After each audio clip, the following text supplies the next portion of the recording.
physical distancing. And that's what people now call social.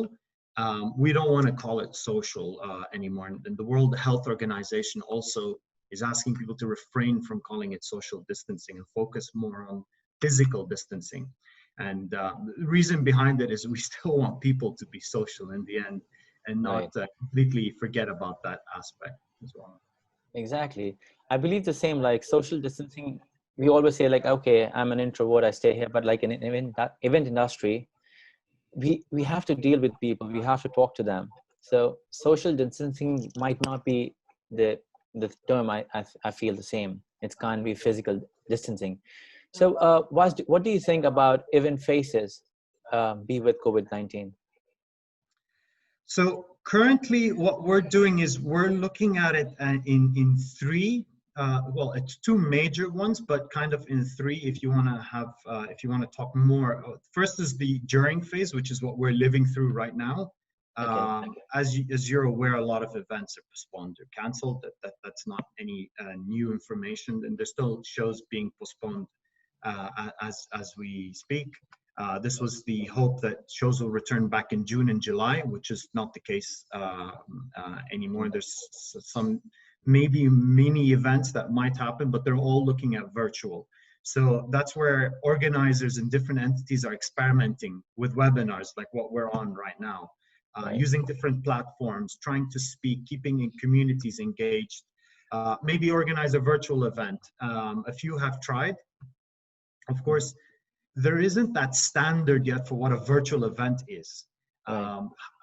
What is a virtual event? What kind of experiences are we going to provide to people? So in that kind of sense, during COVID is going to be quite tricky, and it's going to be more of the phase where we prepare for what comes after. So that's where you're going to see different kind of virtual events come up, platforms being updated, being transformed as well. And of course, with hybrid, we still want to make sure and maintain physical distancing, as you can see, and through the presentation, you'll also see that physical distancing is mentioned quite consistently there. But the post-COVID phase, that's the important phase. That's the recovery phase. In the immediate effect, hybrid events will start to become a little bit more known. So we'll transition over from the webinars to virtual conferences and a little bit about hybrid events. And the while after, that's when we will see a lot more of hybrid events. And as per the poll, yes, hybrid events will become sort of the next norm. And that's what we're expecting. Again, this is all just what we feel based on different communities, different organizers, different suppliers talking to each other about how do we move forward and what is in the best interest of the industry. It's fair to say that we're all here to make the buck and compete, but at the same time, we need to make sure that we're there for the industry, because without the industry, we cease over there. Exactly, right. So like I was going through like latest news and been attending a lot of webinars recently, whether it goes for, like have read about Gulf food and how the transportation thing is going to work out and how things are coming in here. But then it comes for events which can be like concerts most probably. People have started organizing concerts online now, like doing the web about this webinars. But it just like we'll have a question regarding about how exactly the company is going to earn money out of it and how it's going to be more beneficial for the artist or the suppliers as well when it comes to virtual events. Business opportunities are there, whether it's virtual or it's live. It's just looking at a different form. It's just a medium. One thing I feel strongly, and this is based on my experience in events, that events will never die out. There's always going to be a need for a medium, for a platform where people can communicate, they can share. There's the need to learn, there's the need to network, to expand. So it's good from that perspective, but obviously with COVID-19, it's going to change quite a lot. And introducing those digital aspects, which before was taking time, it's going to accelerate. You can see even, for example, the UAE government is heavily investing in digital now. Right. So they want their transformation, which was, I believe, the 2030 vision. Now they're starting to realize that a lot of their 2030 visions are coming to life in 2020. So Right. it's fortunate and it's unfortunate at the same time that something like this is the cause for us to switch over to more digital platforms much quicker. Right. I had heard in the news about Apple buying an event startup company, which is called NextVR, like for like $100 million. It basically specializes in recording live events, like specifically for sports matches to be experienced on VR. Does it like it's going to be like people are recording everything, staying at home and still enjoying the atmosphere of events?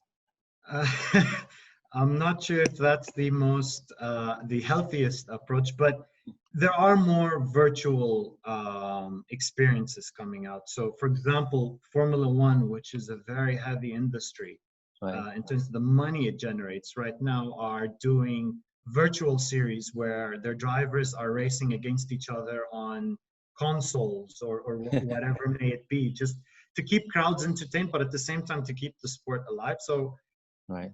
might we see this transition? I think, but it wouldn't become the norm. Right. And I think football players would also not want to Play they FIFA. still want to have 11 people playing against another 11. But yeah, Apple is investing because they think that's the way forward. Virtually, I don't think in the near future we are there yet to be into that virtual experience where you can control a character, walk around stands and see products. I think people still want to have some of the senses interacting with whatever product they'd like to buy. For example, if you look at vegetables, people Right. still want to touch and smell the vegetable before they buy. They wouldn't just put a vegetable or a fruit into their basket without smelling it or touching Right. it to see if it's ripe enough or if it has a sweet smell to it.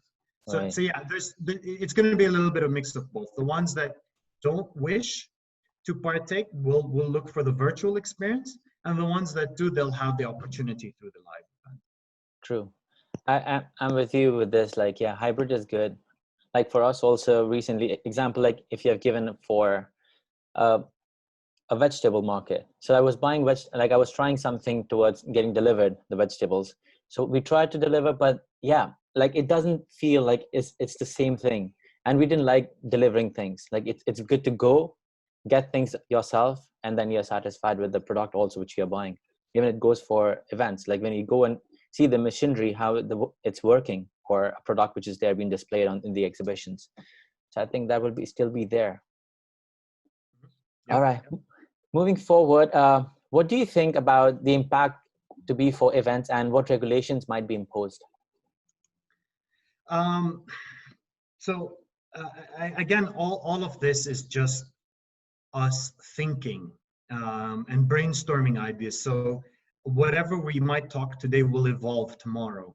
And it's been the case. So we've been having meetings and a lot of discussions with organizers from the likes of Dubai World Trade Center, Informa Markets, Informa Connect, Messe Frankfurt, DMG events. So we're talking, but not about, okay, let's run. No, what do we feel will be the next regulation?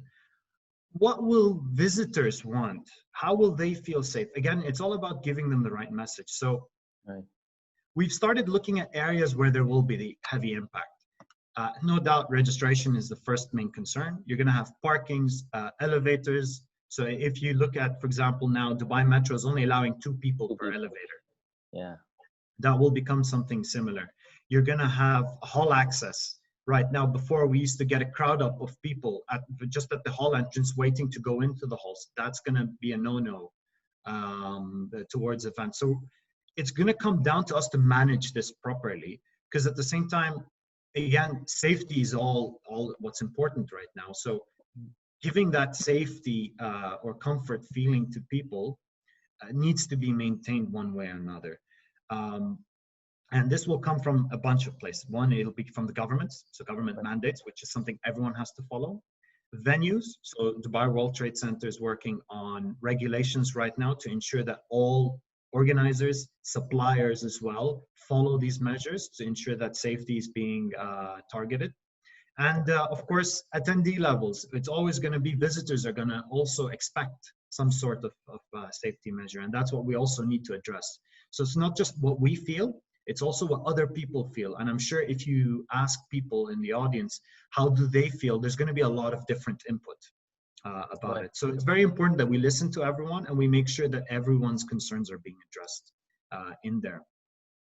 Now, how are these going to shape up? Again, this is just thinking about it, but what we feel, and that's what some countries are starting to implement, like Germany, they're putting a cap per day. Right. You cannot have more than X people attending the event. And how is this going to work? Is this going to be managed online? Is this going to be managed on site with people being scanned to determine occupancy levels?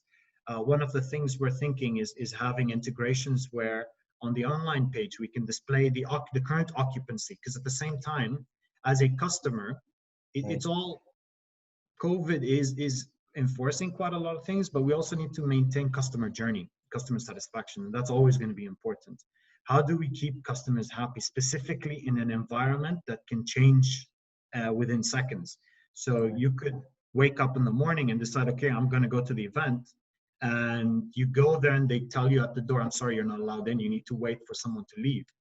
Right. Is that acceptable? I don't think that's the right approach. We can, but it's something that we have to do. So maybe we can implement some processes or technologies, which we can talk about later, to help curb these kind of things. So time attendance. If you look at the government here, they're telling people, please don't stay in a mall more than 3 hours to give opportunities for other people. But us being human, no one follows these rules because there's always going to be that selfishness in us that we want a little bit more. So how can we give people the extra they need with keeping their satisfaction? Because at the same time, I don't think you as a consumer would be happy if you were told that you need to go shopping to Carrefour or Spinneys, and then you're told you have 1 hour to grab your stuff, or half an hour. You need to grab all the stuff you can buy and leave. You'll feel that you're being forced to rush into things. Right. And that's not what events is about. It's all about making the right decisions, making the right connections, and the right products for your company and for yourself as well. True. So there's a lot of talks going around it, but I think we'll head towards the direction of limiting people per day. Right, that's what I was thinking. So at the time of registration, when it comes to exhibitions, specifically if I talk about Gulf Food, GITEX, or Arab Health also, they have like mass people, like around like 100,000 people, they do show up at the end of 3 days. So like every day, whenever someone is registered, as per the number of registered people, like right now I'm registering, so I get the access for day 1 or day 2 only and day 3. So then I might not be allowed to go inside. Like what's happened in GITEX, basically, like it mentioned about the days. So Monday or Tuesday.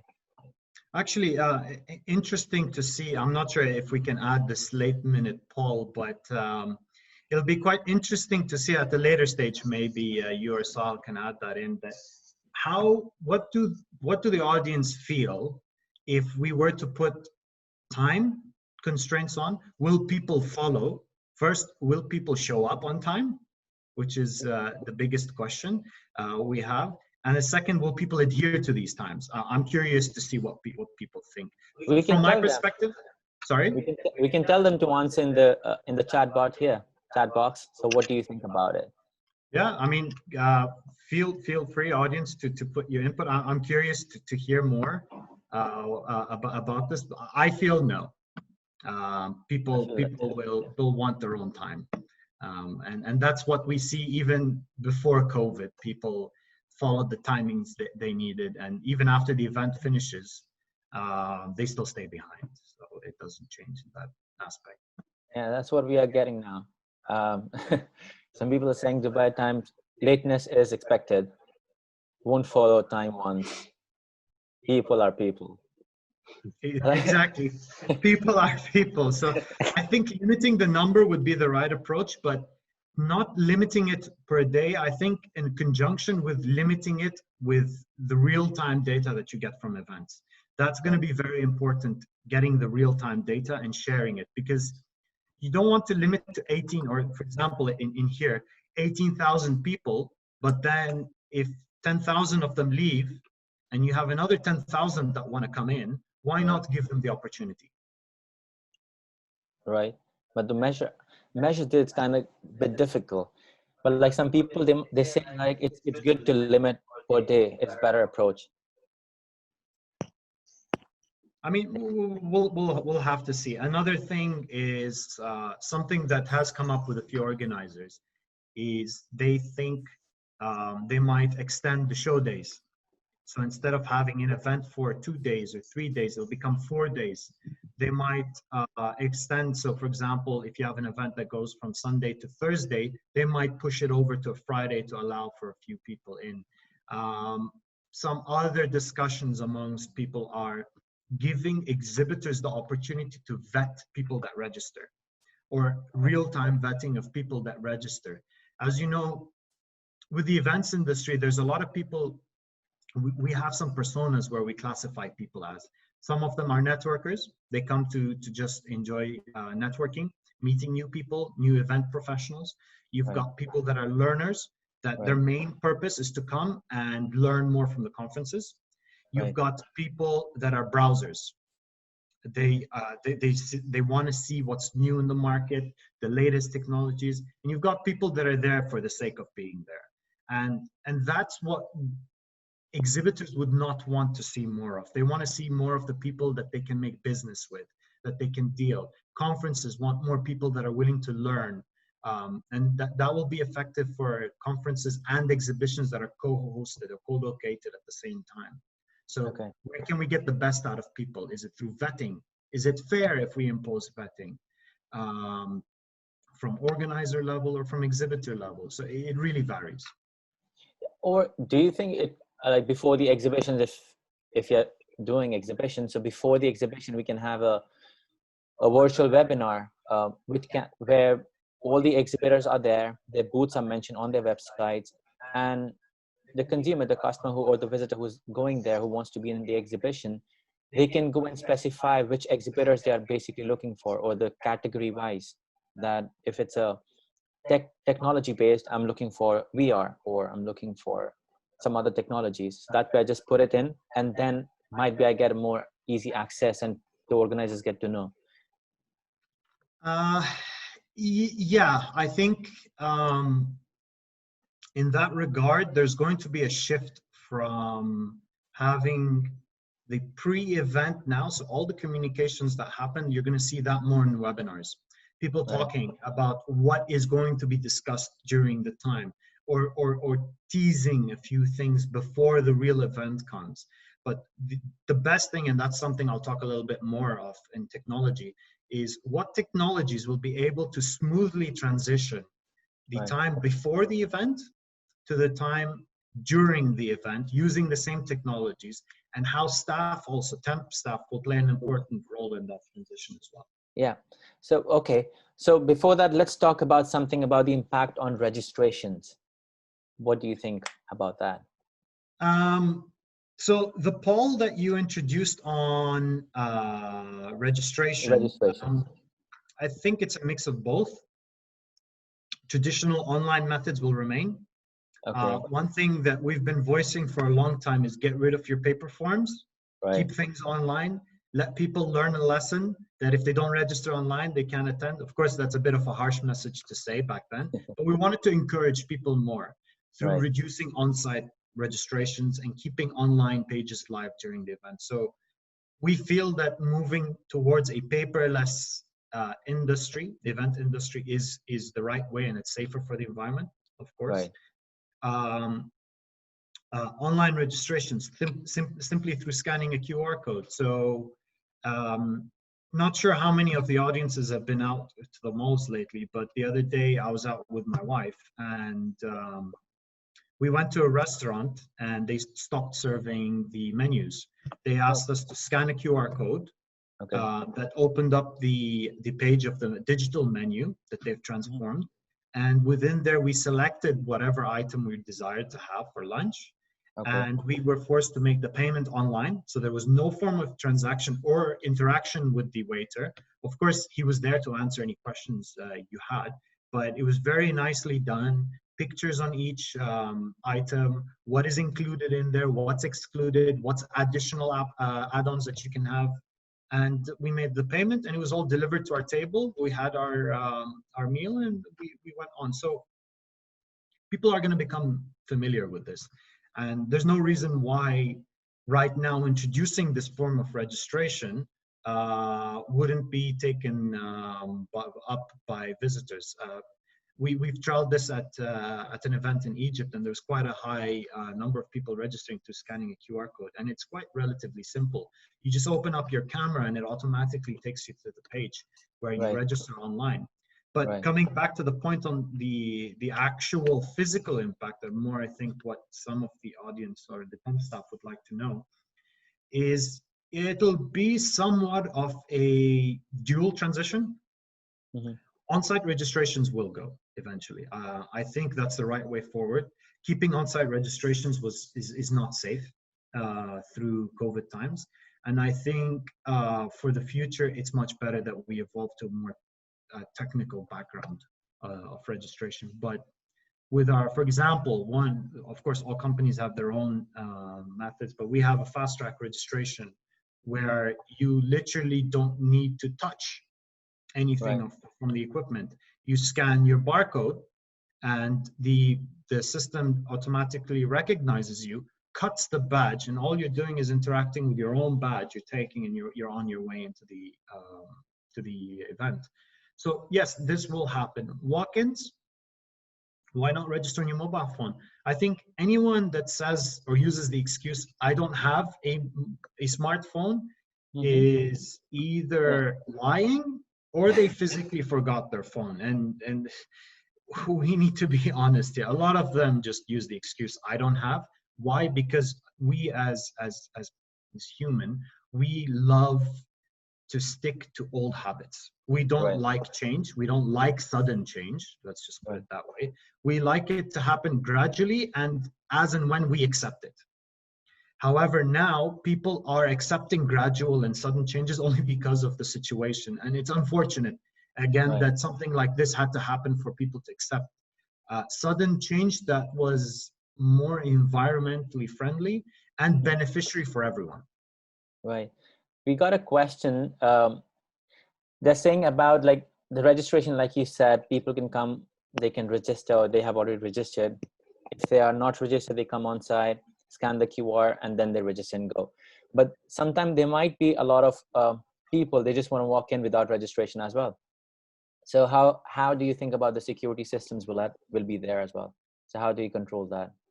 It's quite simple. If you look at it now, walking into a mall, you cannot walk in without being temperature checked. And if you refuse by law, it's a law that you have to get your temperature checked. And these regulations are no longer coming from organizers.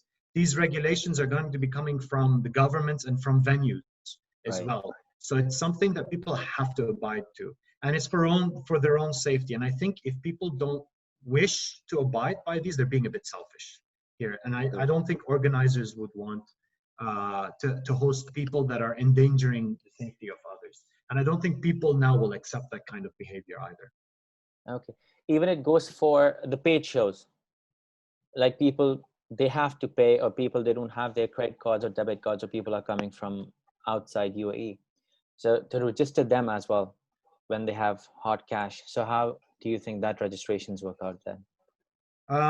Governments are all telling people to refrain from cash transactions. I'll tell you one thing, since we started, so we as a company have been working from home since March now. Okay. And it's been quite well, and I have to thank all our staff for putting in the effort to make it work. But ever since March 27th, I have not had any physical interaction with cash, not because of fear, because before I had to keep cash on me because some vendors didn't accept card payments. I've been using Apple Pay a lot for my transactions, and now everyone accepts them. And even if you go to stores, they prefer accepting credit cards over cash. So again, all this is shaping up nicely to introduce these things, unfortunately, again, but only because people are accepting it because it's a government regulation, because Right. governments are telling them it's not safe to interact with cash. You need to do digital more, be safer. So now that it's something sitting in the back of people's heads, they're more aware of it and they're more willing to use that kind of technology. Yeah. For payments. Talking about technologies after registrations, so technologies what I believe is going to be the new norm and new in. And let's talk about the freelancers, or even if the organizers, they're all going to come into this technology background. They're going to learn more about what technology is going to come. And specifically, I believe that people should be more focused towards it. Like whether it's, like you said about the menu, how well it's been designed. You don't have to touch those menus and just order what you like to order. Check the pictures, order, it's gone. No physical touch. So what do you think about like events specifically? It's going to be more technological wise and less human interactions, or less human will be there on site? How do you think about it?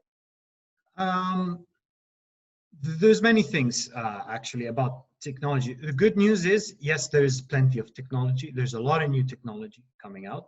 But the main question to ask is, how are you and staff going to evolve and add processes to ensure that the customer journey is still maintained? Right. Customer satisfaction is still maintained. So we can sit and talk about all these technologies, which is great. But how do we make sure that we place them out in a nice, simple form that people can adapt to them, quite easily? Yeah. And another thing is, we don't want complex solutions. Complex solutions means having a lot of complexity with integrations, with customer service. It's nice to have something very complicated running in the background, but as an interface for users, it's quite simple and user-friendly. Right. So badgeless events will become something. Maybe it won't be fully badgeless from the beginning, but I can see a few organizers shifting towards badgeless solutions. So you'll have a lot more of these technologies that will come out. I won't dig deep into what kind of technologies there are, Right. but a few of them is we're working with HID Global on some badgeless solutions. We're working with other partners as well to offer it in terms of lead retrieval, technology, in terms of exchange of information. But our main focus right now, and that's something we work closely with organizers, is introducing new technologies, but maintaining customer satisfaction and customer journey. This is always important. And I think the restaurant that I visited and had lunch there, I think they really thought this through, because it was very simple to use and quite easy as well. Right. And they were there to show that if you are having difficulties, we will support. And for temp staff, there's going to be a need. Whether we transform digitally, Right. or we host somewhat a semi traditional registration method where people still have to register online, pick up badges, there's still going to be a need for staff. And how can staff help? Well, you're going to have help desks that are going to be there to answer, just like the waiter was there to answer any questions we have. You're going to have technical support, people that are having issues with whether it's their matchmaking, which we're going to see a lot more about these AI matchmaking softwares that are going to be out. You're going to see a lot of more of these lead retrieval softwares where our digital solutions team help exhibitors. And it's not just us, we hire staff to help us with that as well. So you're going to have a lot more of it. Yes, that it's unfortunate that some roles will be let go of. However, it doesn't mean that these people will cease to work for the industry. They will need to evolve. They will need to accept the change and try to adapt to the technology, so become more tech savvy. To say it's a bit difficult for some people, but doesn't matter what background you have. The good news, or the light at the end of the tunnel, as they say, is that we're looking for technologies that are easy to use, and we're not introducing technologies that complicates, because in the end, we need help. Whether it's an organizer or it's a supplier, we need help, and that form comes through staff that we hire at the events. So there's always going to be the need for staff. There's going to be there's going to be a need for staff to ensure that physical distancing is being maintained as well. So there are going to be roles. It's just going to be different. It's going to change. They won't be ushers. They'll be called something different. Some of them will be technical support. Some of them will be live help desk. Some of them will be ensuring physical distancing. And of course, you'll have the fast track ushers that some organizers will continue to have. Yeah. And I believe like now, as per like, we had that our own tradition and we were like really comfortable, like even if it goes for the staffing wise, if you see it. So we all knew about, okay, we're going to get event, we're going to get paid off. We just go there and then that's it. There's no enhancement of knowledge, or we are not like doing something for ourselves as well. Recently, like what we have seen, Google, they have introduced a lot of digital marketing platforms as well. So I guess like, even though we'll be needing a lot of people or freelancers for digital marketing towards events, whether it goes for virtual events or doing their SEOs. So I still feel like staff will be needed, but it's just like the rules, like as you said, will be like completely different. Maybe on site when we're needing people towards, so distancing is being maintained, people know how to use the printers, or printers are out of badges or cartridges, so people can help you out there. At the doors, people might be there, info desk. But yeah, all the freelancers, the staff members, the companies as well who are taking care of these freelancers, I think they need to educate them more as well. They are youngsters, so I think like these kind of webinars can be really helpful for the freelancers in one way or the other, so that they can enhance their mental skills as well. So like, okay, yeah, we have to work on us. Let's move forward. So that way I think like digital marketing, some other jobs can be there for even staffing. Yeah, and it's also, here's where we play an important role as well, together with temp agencies. How are we ensuring that we are giving the right material for those freelancers to evolve? Are we, so as you know, the main important part of the event is the briefing.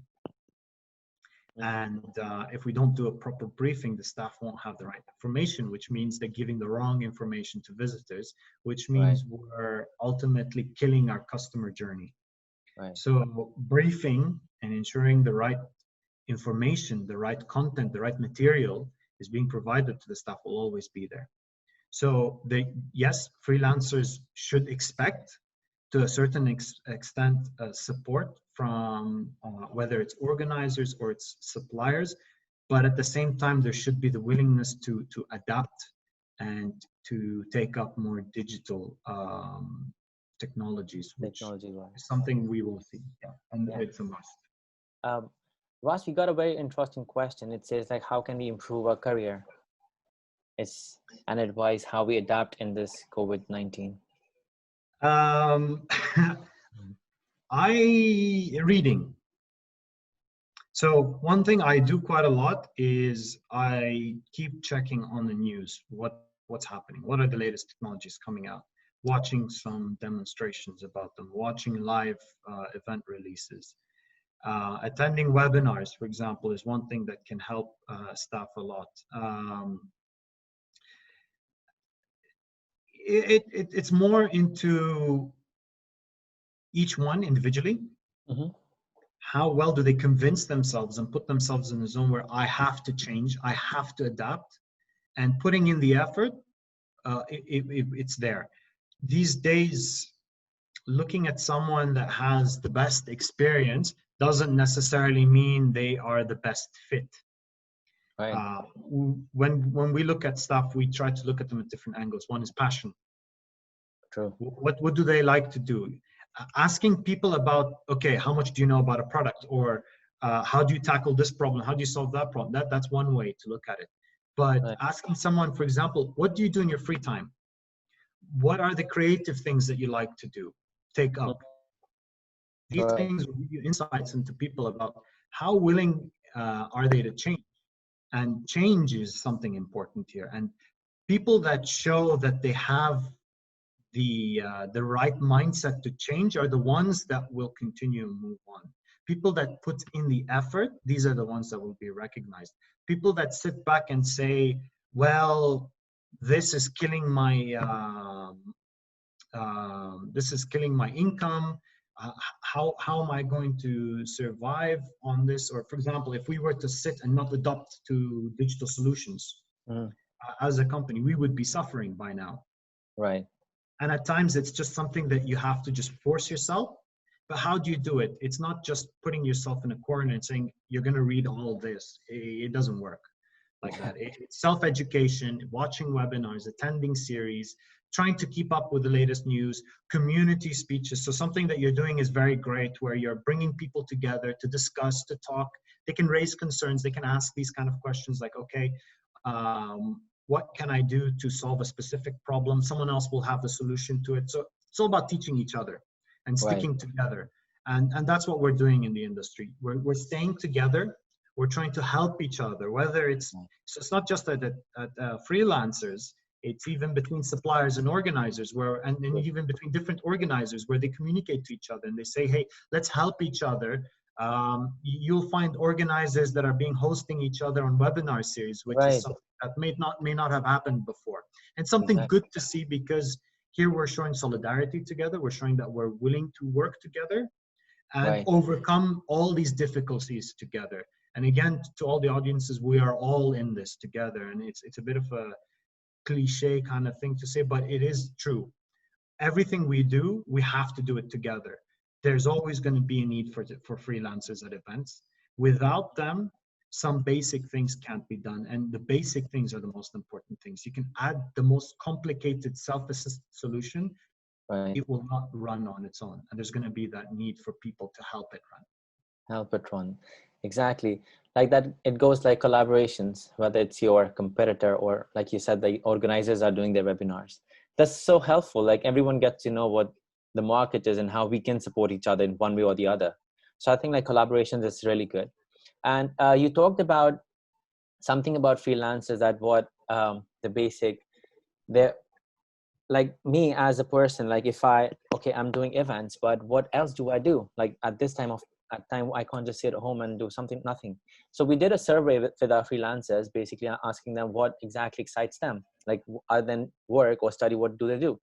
So recently we got to know like these people, like all these freelancers are community members. They are like so talented.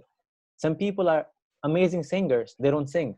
There are some great painters also, but they don't paint. Some people are really good with digital marketing and logos. So one of the girls, like I got to know that she used to design logos for some companies, but now she doesn't do it because she don't know how to proceed forward. So we have given a project to her. So she's working on our logo. So our logo will be done through her. So it's just like every freelancer, every single person, human, they have some skills for sure they have. And adapting, as you said, to change, I think it's really important, rather than just sitting at home and just procrastinating towards things like we don't know how this event's going to work out. I think we need to work really hard on ourselves as well.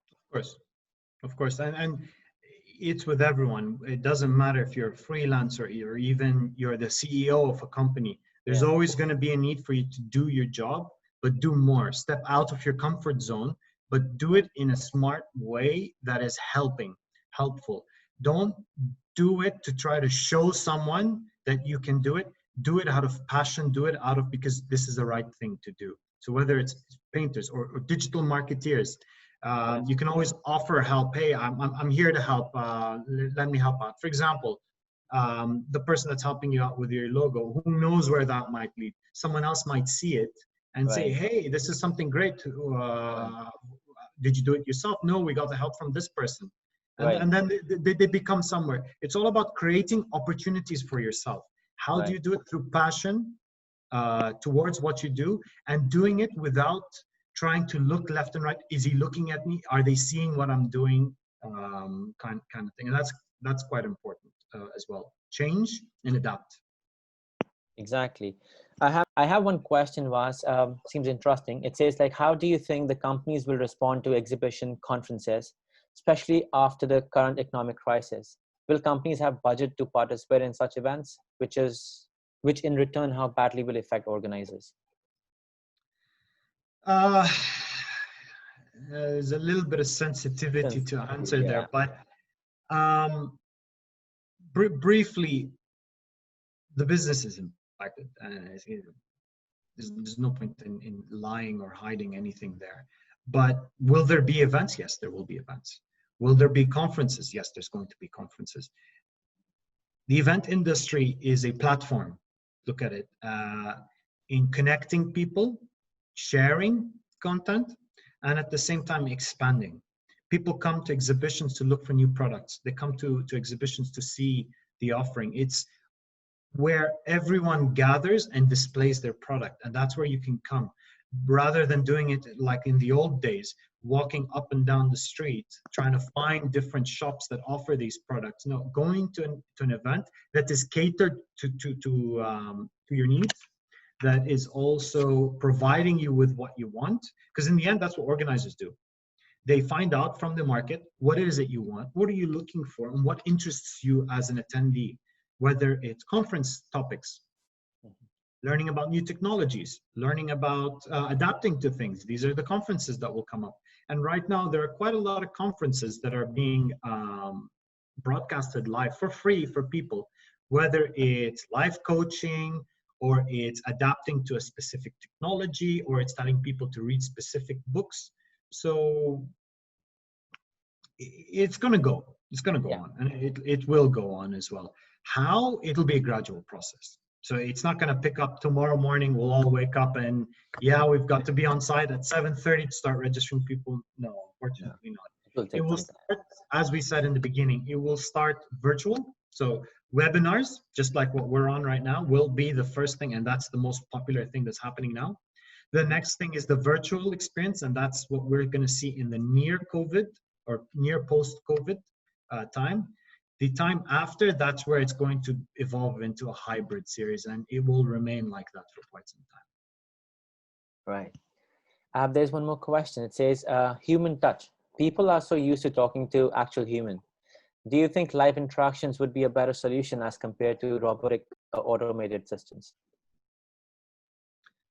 Well, question back to the audience member that asked that. Are they safe shaking hands with people now? No. Are they comfortable with being within a vicinity of someone else that they're not sure of? They don't know who that person is or what he's been interacted with. I think for now, this time during COVID, people are going to refrain from it. Whatever thing, and again, physical distancing, not social, because we're still being social one way or another. Having this webinar series is being social. So physical distance, and let's all just stick to that term, physical distance is going to be looked at very thoroughly right now. People are going to want to maintain. If I meet someone new, they always either show me the elbow, like let's shake with the elbow, or they just raise their hands to say, yeah, let's keep it that way.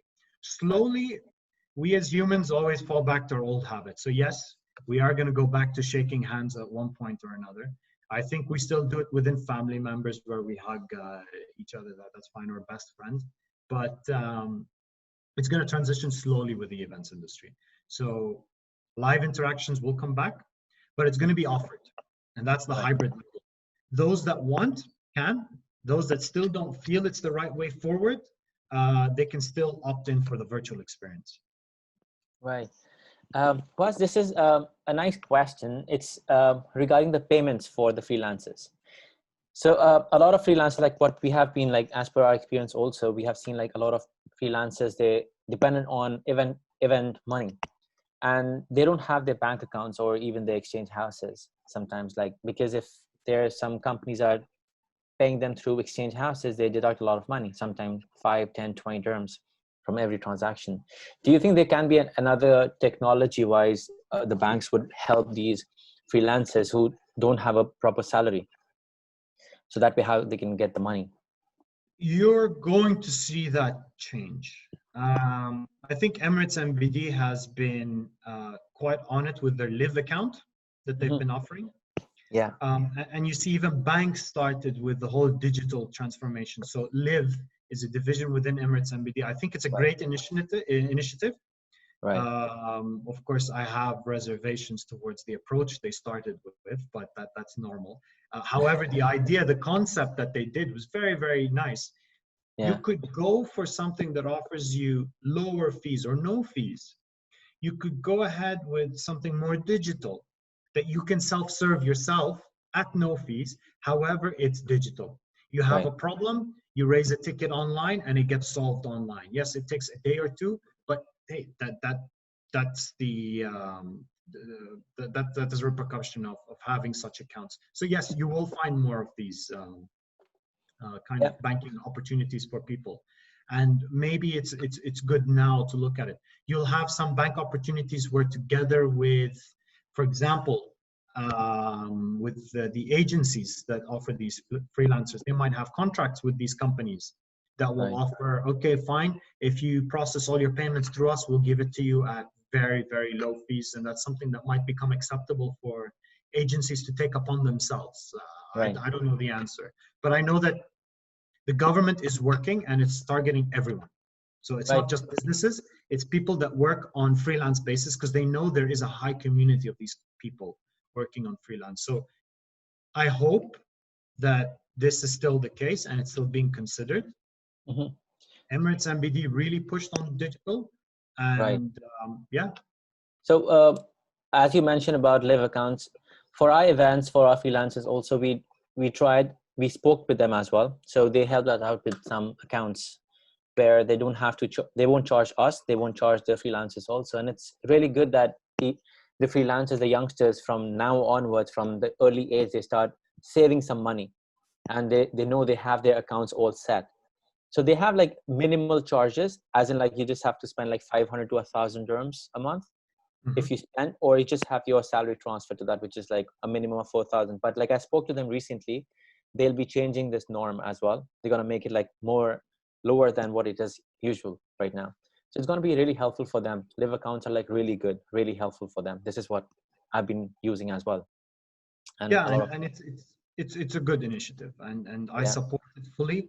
I think it's very creative where they've become or what they've done and where they are now. It's very smart what they've done, and it is helping in a way right. where through you can't expect things to be given to you for free. It doesn't work like That's that, true. Right. and that's the way of life. Wherever you take, you need to give. Right. So they set the requirement, which is just as you said, spend with us Mhm. from our card and we'll waive the charges for you. And I think it's fair. It's fair, yeah. That way they are just decreasing the charges as well. And I believe like every freelancer, every single person, whether it's the, like you said, organizers, whether they are freelancers, they should start adapting to these new technologies and research more towards it, rather than just, oh, my agency will let me know, or they don't pay us on time, or something or the other. There are a lot of things that are happening like this. But then, oh, I lost my check. So that way, I think digital wise, technological wise, I think it will evolve events and in general life also. So technology will be a great boom and great support for all of us. Yeah, Yeah. definitely. It should. Yeah. So all the other questions which I've received, it's kind of similar what we have already answered. Vas, do you have to, I think it's already, the time is almost done. So do you have to say something to our community or other members who are also joined? Yeah. Well, hang in there.